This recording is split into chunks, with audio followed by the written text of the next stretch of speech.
Alright, welcome to Kermit the Streamer Stream. We are doing the free arena midweek magic phantom bot draft. So what that is it's a draft where you don't actually get to keep the cards in your collection, and then you just play 3 rounds. No pressure. If you don't win, you can keep playing as long as you want until you win. So it's the low stakes thing. I just wanted to record this because this is easily and by far the best pack I've ever opened of Aetherdrift. We've got a fantastic rare.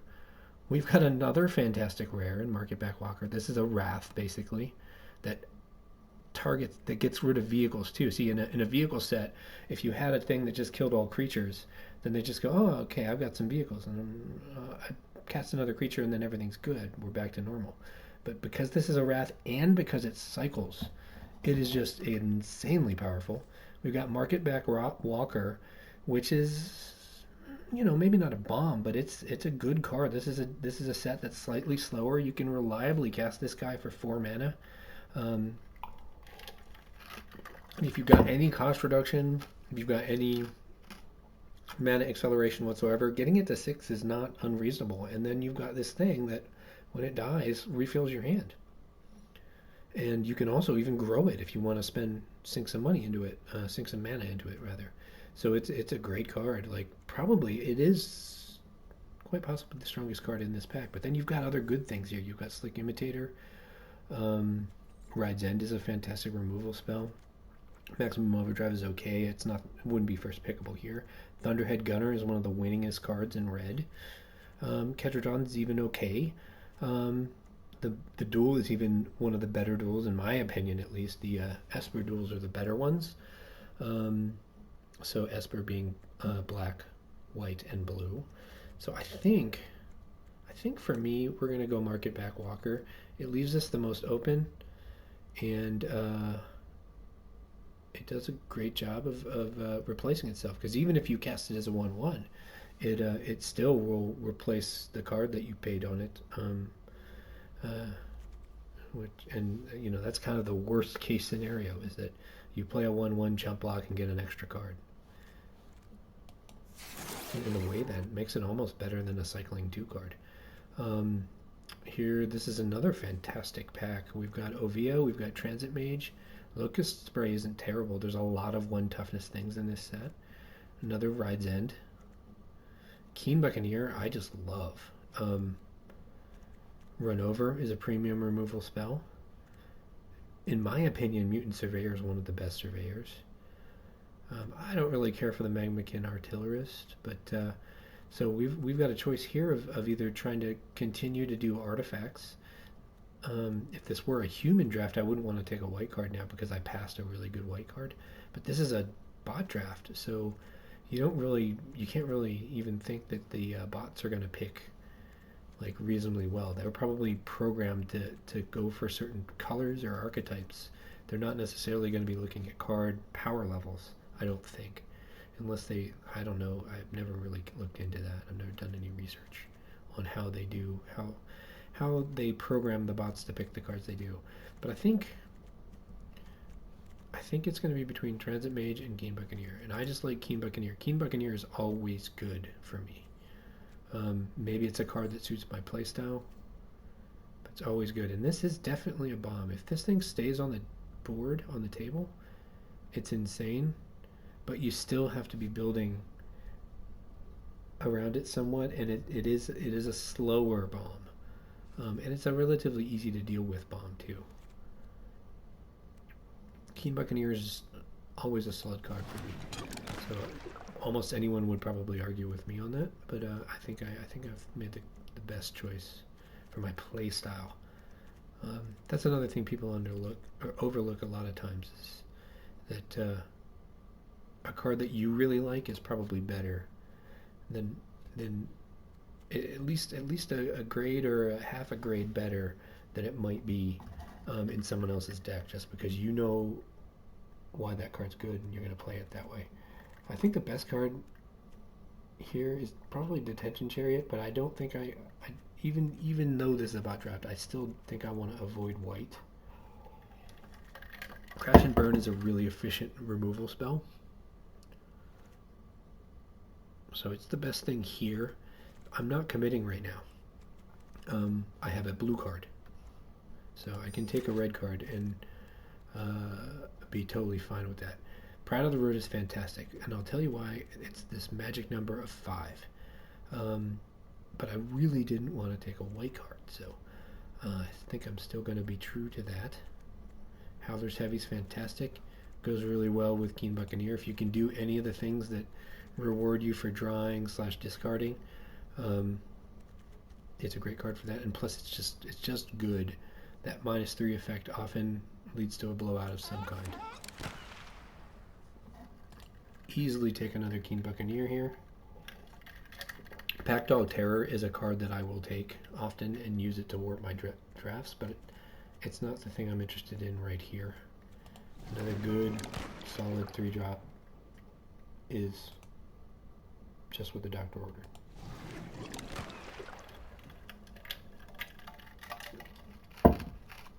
So I do think I'm leaning more likely to be blue-red or blue-green at this point.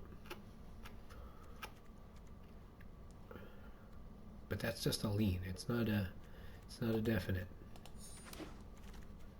At least one copy is always bounce off is always pretty good. You can use it to in response to a trick. You can use it just to slow down the pacing of the game. Just a solid card. I have gone off of Trade the Helm. There's lots of pie in the sky versions of life where you trade something really cool for a piece of junk, but a lot of times it just doesn't happen. And cycling, it doesn't push this one over the line. It just doesn't. I'll take Ether Jacket because none of these cards are realistically making my deck. Ether Jacket probably won't either, but Slick Imitator is neat. The thing to keep in mind about Slick Imitator is that when you've got max speed, you can sacrifice this to copy any spell. That can be a creature spell, it can be an artifact spell, it can be a removal spell. Everything that you play from your hand is a spell.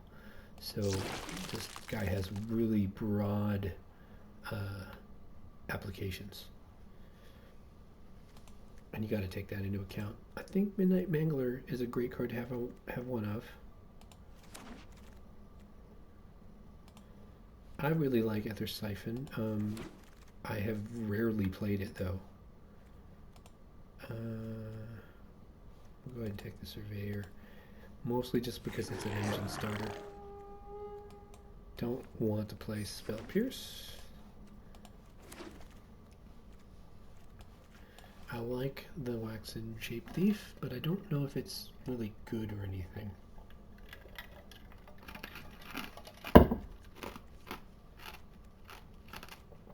It's our pick here, though. There's really nothing of interest in the rest of the pack anyway. Autarch Mammoth is really good, but I don't think we're going to green.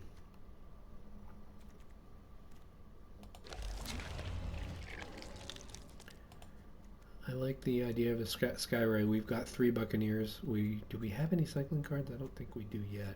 But we've got the whole draft to get a hand. We've got one. We've got the Waxen Shape Thief. The Ready Rocketeer Engineer is good with artifacts. His ability's not so great. Yeah, I don't think he's that great. I think the Skyray here is better. Flood the Engine also looks really good.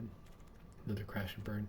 We're going to wheel something here, I think. Stock Up's alright. Lightning Strike is fine.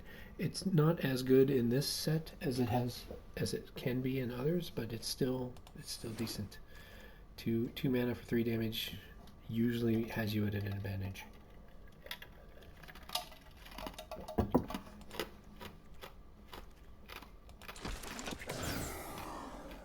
Looking after my 2-drop slot. Ooh, this is tough. I think Thunderhead Gunner is just power level. Rate. Good rate. I like at least one Endrider Catalyzer. Good early engine starter, and just if you catch them unawares, it's just really nice. We'll take the Marauding Mako, although between these 2 cards, Specialist is probably actually better. This has a pie in the sky upside that that other card does not have. So And we are building a deck here that does do a little bit of discarding and cycling and stuff, so I think it stands to perform pretty well. Spectral Interference has not impressed me in my decks, but it's because I'm generally not playing control decks right now. Even though this is a format that I think a control deck can thrive in. Sure, we'll take the pilot road here, just for lack of anything better. This is not the kind of deck that I want to ticket Tortoise in. Kickoff Celebrations might be better, but we're gonna try Slick Imitator. Actually, I think Kickoff Celebrations would have been a lot better because it makes me discard, or it gives me a discard. I really like Endrider Spike Spitter. This is not a deck that can capitalize on Transit Mage, and I'm not looking to get there in pack 3, so Endrider Spike Spitter it is. We can handle the second one. We can do a second Marauding Mako. 1-drop or Keen Buccaneer. We have a good chance of getting a Keen Buccaneer back. I think we will get the Marauding Mako back. That's my reasoning anyway. That's what I'm going with. Another Spike Spitter? No, I think a Powercatcher Specialist is just better. Cost. I think a cost. Tyrox, Sawyer Tyrant's good. Sabotage Strategist is really good. Flood the Engine. This is tough. I'm going to go with Sabotage Specialist because it has, or Strategist because it has the higher upside. Spire Mechacycle is great. You really do want to have some other artifacts, other vehicles though, and is it good enough on its own? I do think it's good enough on its own. Oh, another Strategist. I'll take that gladly. This is not a Memory Guardian deck. There really aren't any Memory Guardian decks. Another Bounce Off. We probably won't play the second one, but another Rocky Roads, why not? This is just a land that becomes a creature in the late game. That's really all we're even considering it for. This is not. I don't like Stall Out. Even when I have a discard sub theme, I don't care for it. I'm not gonna run it here. We're just taking a card, taking another card. That cycles at least. All right, so we're kind of a weird discardy kind of deck. Which one of the things that's interesting about that is that these surveyors are going to be better than they would normally be, I think, because when I can't cast them or when I don't want to cast them, I can just discard them, and then they're like, they function a bit like another cycling card, which is kind of cool. I think we're going to get rid of the Spire Mechacycle though. This is the kind of deck where you want some exhaust payoffs, like the Ranger's Refueler, I think is what it's called. Something like that, where if you've got another vehicle that turns this thing on, and then you also have some other bonus that you get for turning it on in the first place. This deck doesn't need the Midnight Mangler. We've got enough creatures that are doing their thing. I mean, Midnight Mangler is more like a control deck kind of deal. I'll get rid of Spectral Interference, another control deck kind of thing.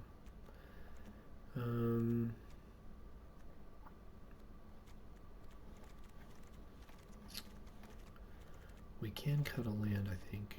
It's hard to know which land to cut, though. No, I think because we have tap lands, we kind of messed ourselves up there. Maybe we don't run the tap lands, and we can go down one. Dynamite Diver's not that impactful with this deck. Getting to do the thing twice with Slick Imitator seems a little greedy, so we'll plan on doing that once.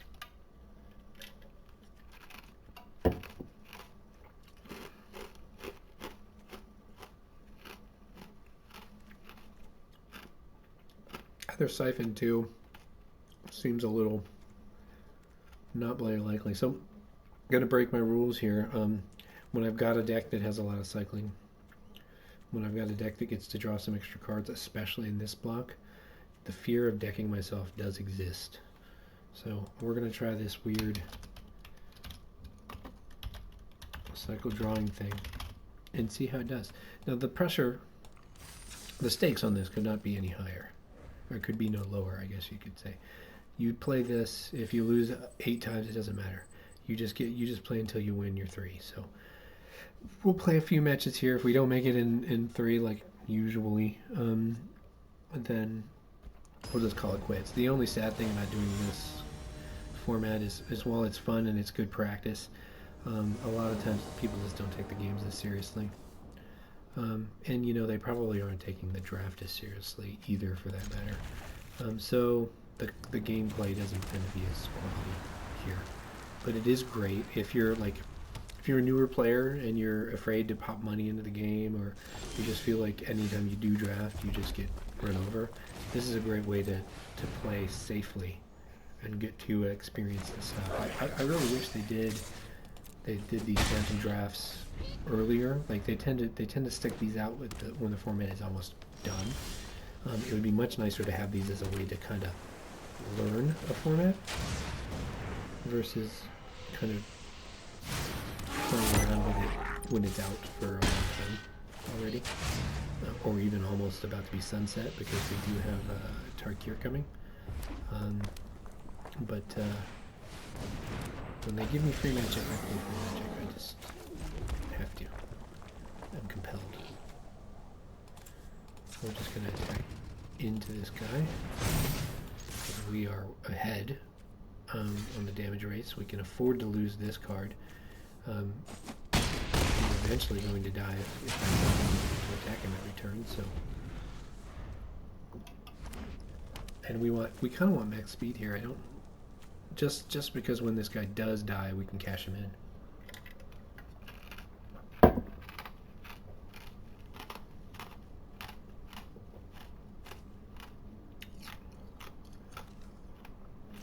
I think we just play the Buccaneer next. Hopefully we draw an island. We'll go ahead and check first. We'll attack. He probably trades us here. No? Okay. We're at max speed now. Great. Can make a Buccaneer. And we might just cycle away that Ironclad. We've got good enough stuff in our hand now to where we can get to something better. Like, if we were to put Gunner down on this board, it's just done, I think. So I do think we're in a spot where we can just afford to pitch this.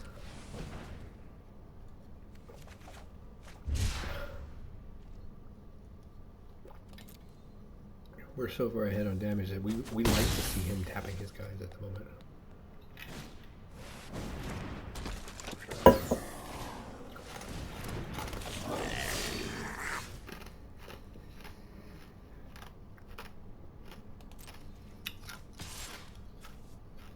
No use in bringing the Buccaneer here. What I'm hoping he does is that he just blocks, and then I just get to Howler's Heavy something. That's okay, but he didn't. Because now I can just put out the Howler's Heavy, and it's the biggest creature on the board. Other than this Propcatcher Specialist, once it's exhausted. Yeah. But he has to tap out to do that, and I think we just let him attack if he does that. Oh, another Propcatcher Specialist. That's a good guy. Good guy. Very good guy. We're gonna make the Strategist, and go ahead and send the Surveyor over because he's dead to me. No, we're fine if he trades because we'll just be able to cash him in. And he tramples a little over anyway, so.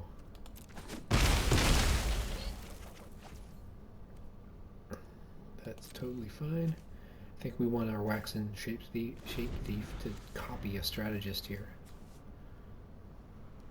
One of the things you gotta remember about the Strategist is that it exhausts and becomes a 5/5 Vigilance. That's huge, so you want to kill it when you can, so he's done so. But he still is not in a position where he can go on the offensive.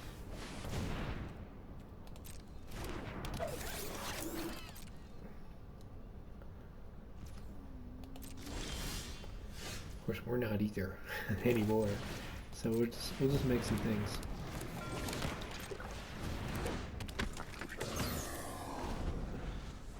You know, this is basically your classic Mexican standoff here, only I feel like my general card quality and on this board is higher, so I think I've got the field. He does have, you know, 2 more cards in hand than me, so he could have some pretty good tricks over there. But they gotta be pretty good, otherwise that is not one of the things. Oh, really? Yeah, that would have been the biggest misclick in the history of ever. We've done that. We'll just get him down to 2. And then we've got an exhaust up if we want it. We may as well too on end step. One thing to keep in mind too about exhaust games is they are instant. You don't need me to tell you that if you're into this game, but maybe you do. Maybe you're new. Who knows?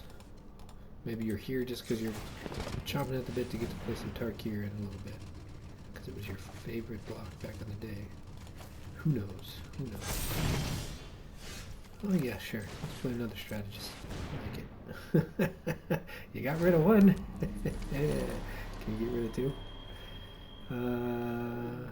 We don't have any attacks at the moment. So what we're going to do is we're going to hang back and we're going to cycle this thing at the end of turn.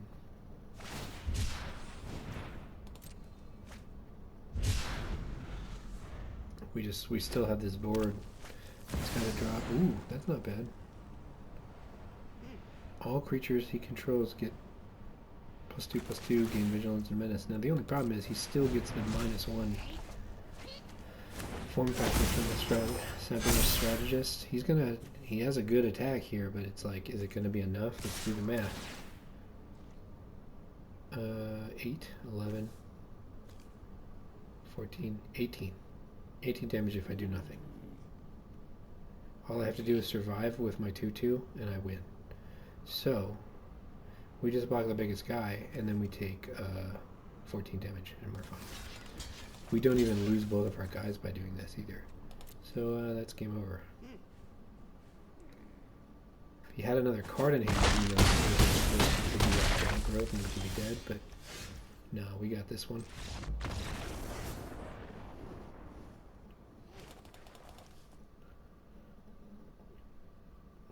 So, continuing the stakes couldn't be any lower. Play our second game here. Good game from our opponent. They played to the best of their ability. They lost by playing a Lycrian Jaguar. I'm kidding, of course. You play the cards that you get passed a lot of times.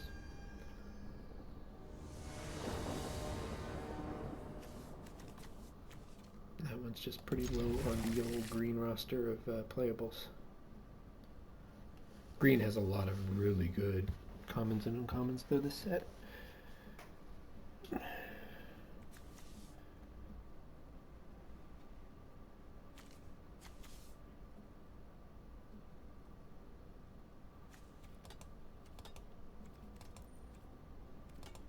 Oops.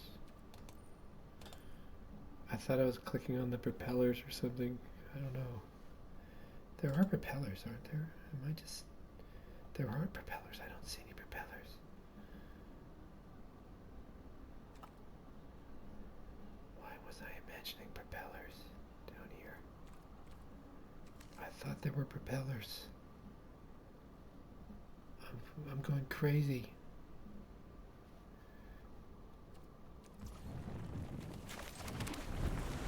That took so long I forgot that we got to go first. Well.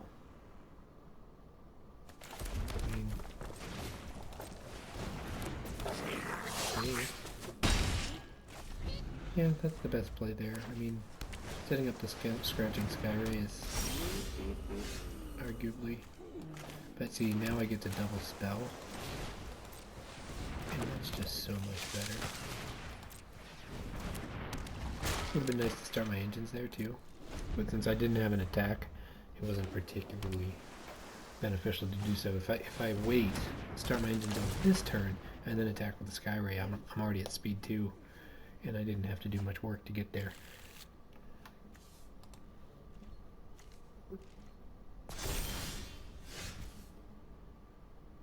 So we'll start the engines up. I'm going to attack in. We are probably going to discard the Ironclad again, so that's going to give us a little on-board capability, but we're not in a hurry to do that. We've got the Howler's Heavy, which can discard for effect when the time comes, when we need it. And it'll also bump our guys up. That's the thing that's nice about these discard effect growth spells, is that then every one of your things that does a thing just kind of levels up. Okay,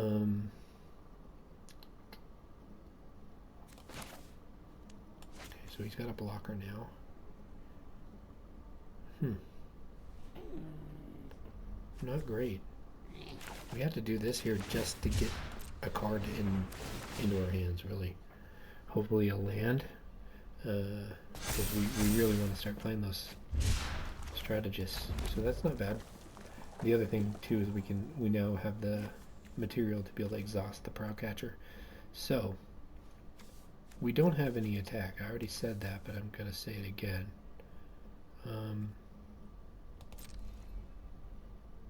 I don't think we do anyway. There was an option where we could attack with everything, but it just seems like you're giving up something if you do that.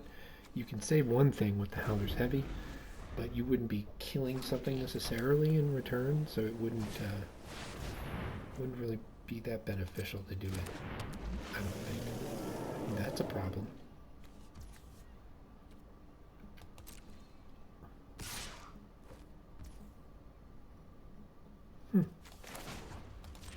Actually don't mind that. I'm turning his off and basically fogging him so that then I can swing back for 3 and be ahead. And I get another card out of this deal, so I'm just digging deeper into my deck. I can block, but it doesn't really matter.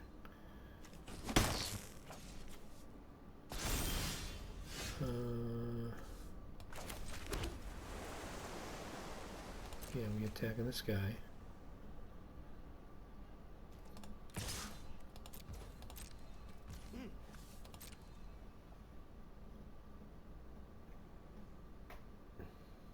That gets us up a point of speed. Don't like that he's going to be bringing that Gear Seeker Serpent over, but at least I get to make it Trinky Dinky when I play this. And then when I play the second one, it becomes a lot more difficult for him to race. I've got him in the air then. And also, depending on how you look at it, I kind of have him on the ground too, because if this thing is only attacking as a 4/6, it's easier to team block him. Especially once I've got this guy upgraded. Like, it wouldn't be a bad thing at all to put these two things in front of this Gear Seeker Serpent. Oh, he's going to make it to where I can't block him. So that makes it harder. That does actually... He wins that eventually. It's just gonna take so long. Do I have a mounted vehicle? No. So Ether Siphon. Huh. I don't think so. I think we just delay here.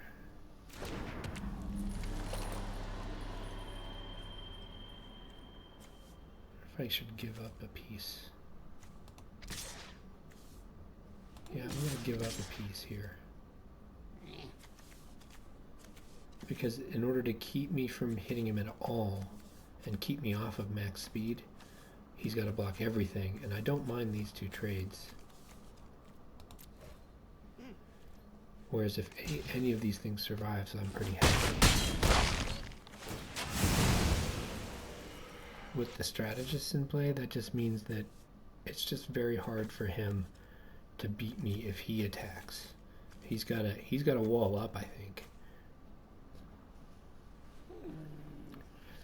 So now my next turn, I probably just delay as much as I can and siphon so that I can just start eating away his library, so it's not even a game about damage anymore.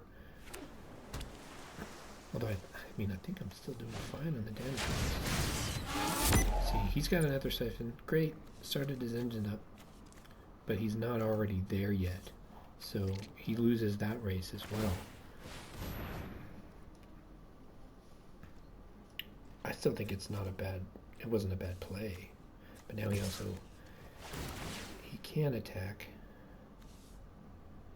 But it's not to advantage, I don't think.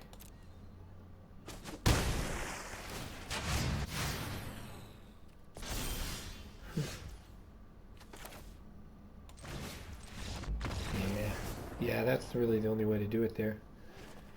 I don't need, maybe I had lethal on the board. I might have had lethal on the table. I didn't go and do the math yet.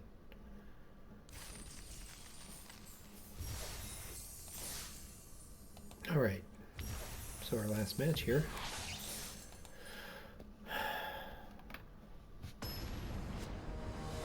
And this is just a great way, like why I wish they put these at the earlier part of the format like this. It's just a great way to learn the cards if you didn't already, or if you were nervous about doing a draft. Like, there's no better way to practice for draft than drafting. Like, that's just. And also learning how the cards interact, how they play with each other is super important. Because a lot of people don't have a problem with determining what a good Magic card is, but they have a problem with doing good decks. And it's hard.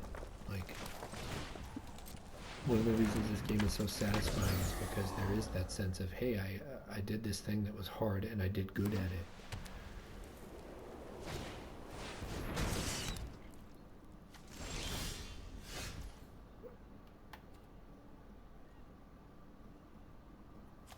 Well, that's a terrible state to be in.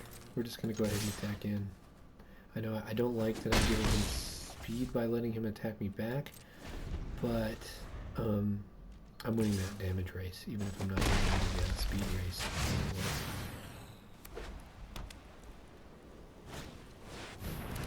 Not so much anymore, though. No, we're going to be thinking about... Oh, geez. I think we're going to lose this one. That's okay, though. Here, he's probably going to... Why would... He'll stick the Thopter in front, probably. That's what he should do. Thopterist actually makes him win the damage race over time. And it kind of sucks that I have to ditch my Howler's Heavy to not lose my Specialist, but there's nothing else that I'm doing in this game with just 2 mana. Maybe we get lucky and he blocks with the Thopterist.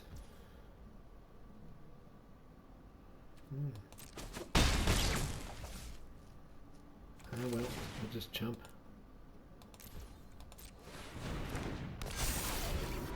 At least we can kill the Sarcophagus if he does attack with it. This, or maybe this just forces him to only attack with the Thopterist.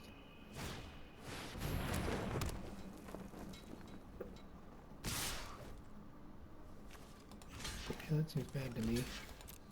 But I'll take it. I mean, he's still winning. Don't get me wrong.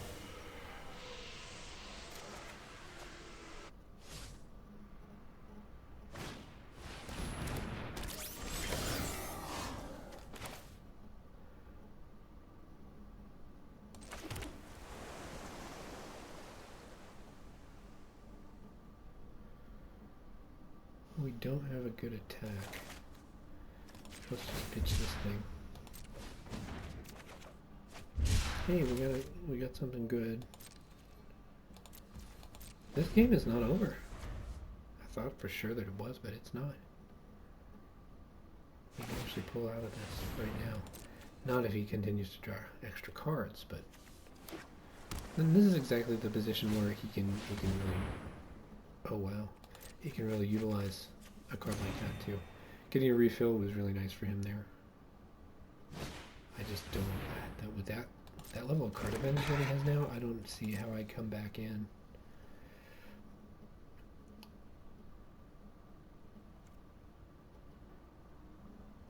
He does need to get up to max speed though.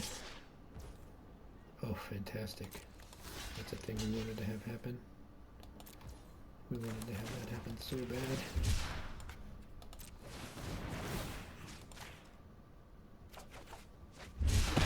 That actually, like, that one thing kind of has us still in this game. Otherwise we'd be just toast. Now it's harder for him to win on the damage front, It's also harder for him to get speed because if his attacks are going to be less effective, he's never going to damage me. Tactile Terror, there we go. That's a great way to do it. So now he's on the mill plan probably. And he can get there with Aetherdrift alone. If he has another copy of Voyage Home, forget about it. Oh, he's got to be even better. He's got another copy of Aetherdrift. That's a problem. So now we're in a spot where we actually can't draw cards. We kind of have to not. We do have to win on damage if we're going to win at all.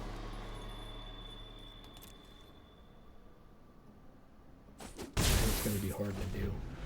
I don't think it's going to happen. Yeah. Yeah, we're getting milled out of this game. I almost want to just quit now, but I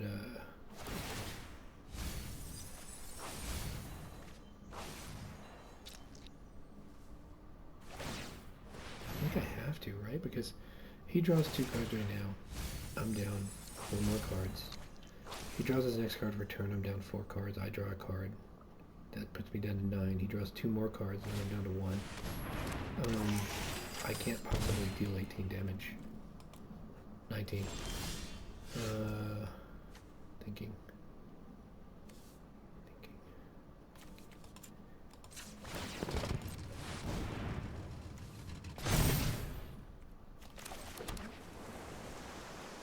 7.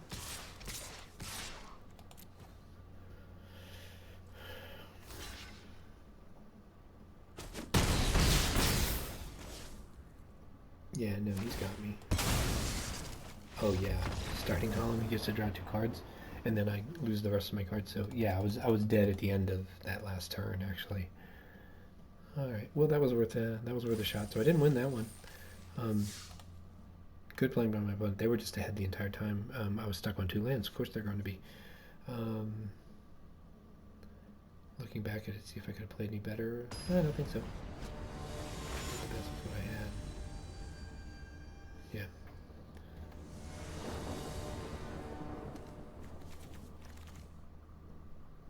Not terrible. This is great. We get to start with a Mako.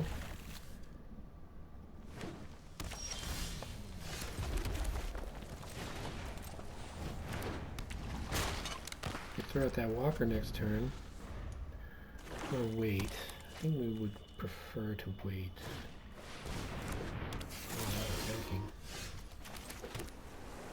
Let's go ahead and we'll telegraph a trick here. Nah. He's like, I can lose a pit automaton. Or call your bluff. That's alright.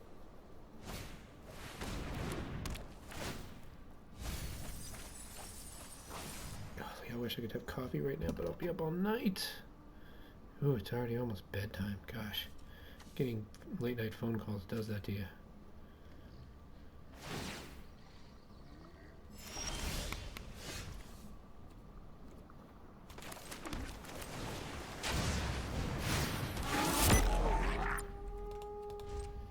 So I wonder, should I play Walker? No, I think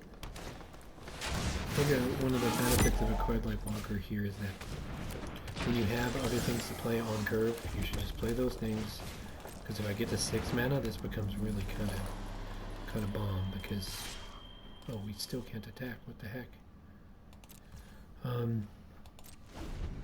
Because they're probably going to use some of their removal to get rid of my strategist. And then the other thing is that more than likely I'll get to play this and possibly even get to grow it before they manage to deal with it. So we get our attack in here, that's great. We make another strategist. Now we kind of can't be attacked. At least not profitably. But he is also looking like he's just trying to build up.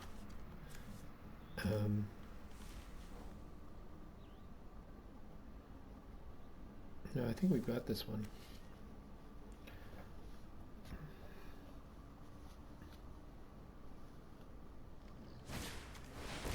This is the kind of hand where the red discard draw spell would be really nice, because Enrider Catalyzer is not really impacting this board. So I'd love to pitch that away.